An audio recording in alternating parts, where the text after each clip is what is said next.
Assalamualaikum warahmatullahi wabarakatuh. Perkenalkan, nama saya Braja Krisna Ilhami dengan NPM 201000122.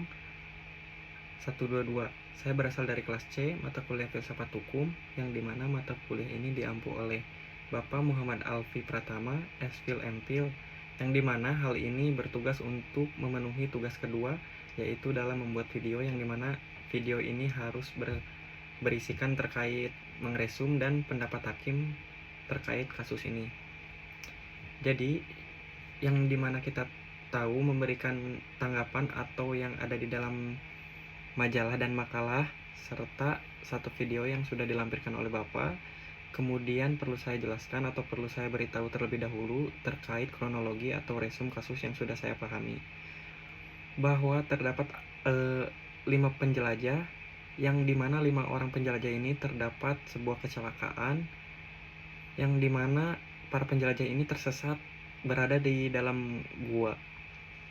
Nah, di dalam gua ini tidak ada sama sekali ada bahan makanan, jadi tidak ada hal yang bisa dipertahankan untuk mempertahankan hidup para penjelajah ini.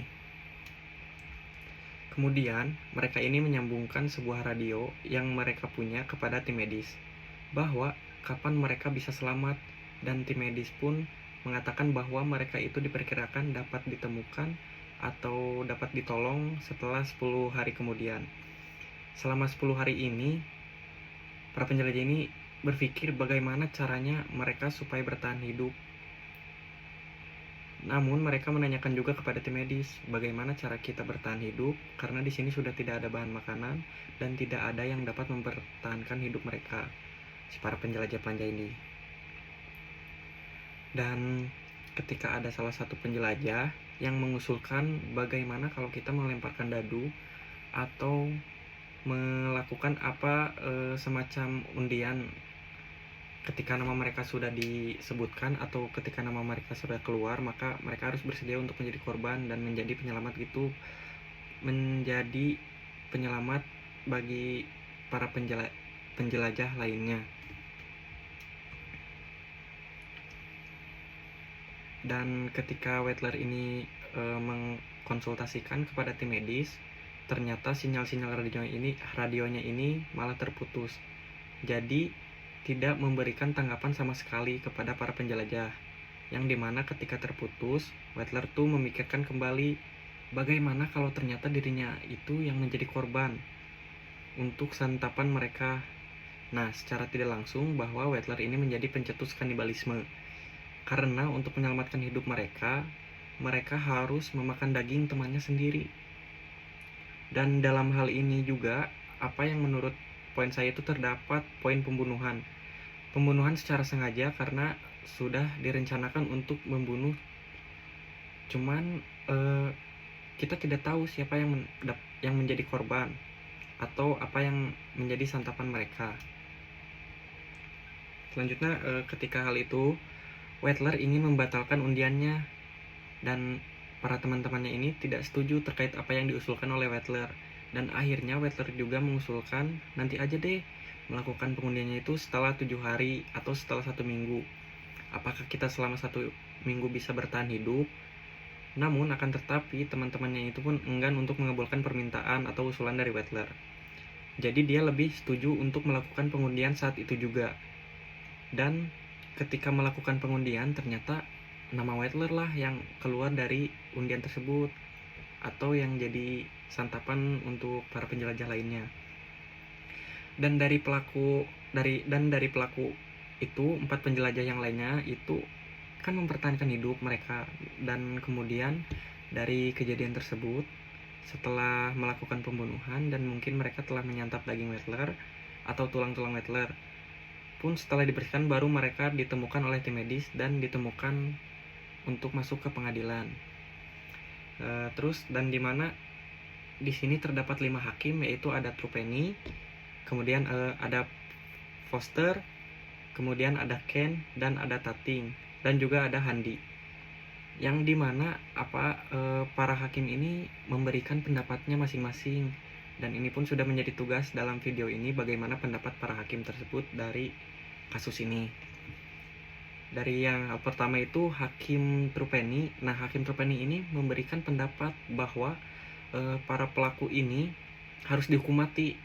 Kenapa? Karena secara undang-undang yang berlaku atau statuta yang mereka berlaku ini, barang siapa dengan sengaja membunuh orang, sanksinya itu diberikan dengan hukuman mati dan tidak ada pengecualian dalam hal apapun.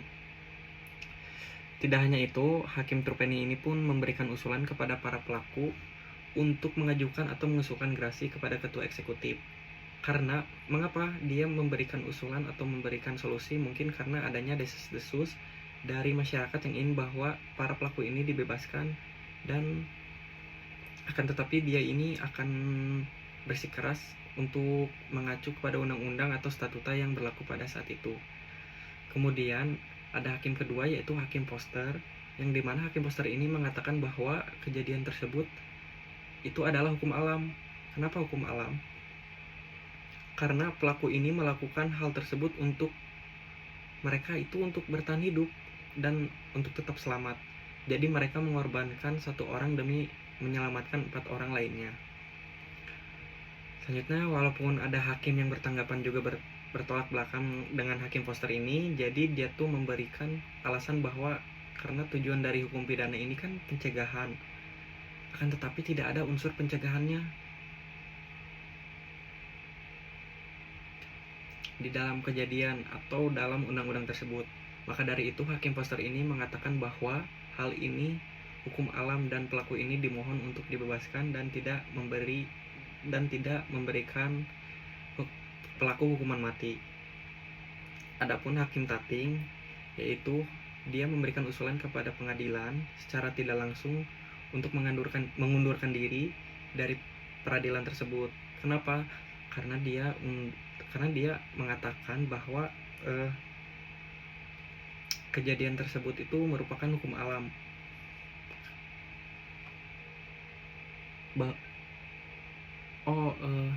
Maaf, Hakim Tating itu yang memberikan usulan kepada pengadilan secara tidak langsung untuk mengundurkan diri dari pengadilan tersebut. Kenapa? Karena menurut dia untuk mengatakan bahwa kejadian ini merupakan hukum alam itu sangat tidak masuk akal dan juga tidak mengacu pada statuta atau undang-undang. Maka dari itu dia mengundurkan diri dari keputusan tersebut. Jadi dia tidak memberikan keputusan apapun dan dia tidak memihak pada siapapun. Jadi dia tidak memihak kepada statuta ataupun memihak pada hukum alam. Selanjutnya ada pun hukum Hakim Ken, yang dimana dia tuh lebih mengarah kepada berpendapat hampir sama dengan pendapat ketua hakim, yaitu Trupeni. Kenapa? Karena Hakim Ken ini tuh mengacu juga sama dengan undang-undang, akan tetapi usulan yang dia berikan ini berbeda usulan yang diberikan untuk mengajukan banding terhadap si pelaku. Karena dia juga mendengarkan bahwa sebelum gerasi ini sebenarnya harusnya banding dulu, melakukan banding dulu baru melakukan gerasi. Dan maka dari itu Hakim Ken ini mengajukan untuk pelaku ini dihukum mati, dan setelah itu pelaku ini harus melakukan banding. Akan tetapi berbeda dengan Hakim Handi yang dia ini tuh lebih mengarah ke hukum alam.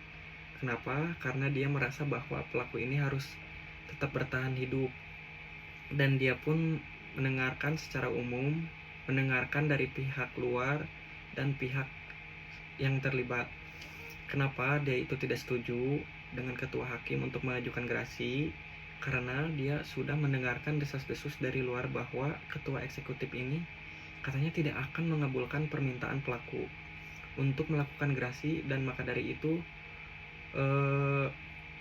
dia akan dihukum mati, dan dia tidak ingin pelaku ini dihukum mati. Karena mendengarkan dari secara umum dari banyaknya masyarakat, menurut dia masyarakat ini ingin pelaku ini dibebaskan dan tidak dihukum mati. Maka dari itu Hakim Handi ini mengatakan bahwa pelaku ini harus dibebaskan karena dia itu melakukan hal ini untuk membela dirinya, untuk bertahan hidup, sama seperti Hakim Foster. Dan dari pertanyaan terakhir adalah bagaimana atau apa yang dapat diambil dari kejadian ini. Menurut pendapat saya pribadi, eh, ada hal beberapa yang saya ambil bahwa untuk melakukan keputusan berarti kita harus tahu terlebih dahulu dasar-dasarnya.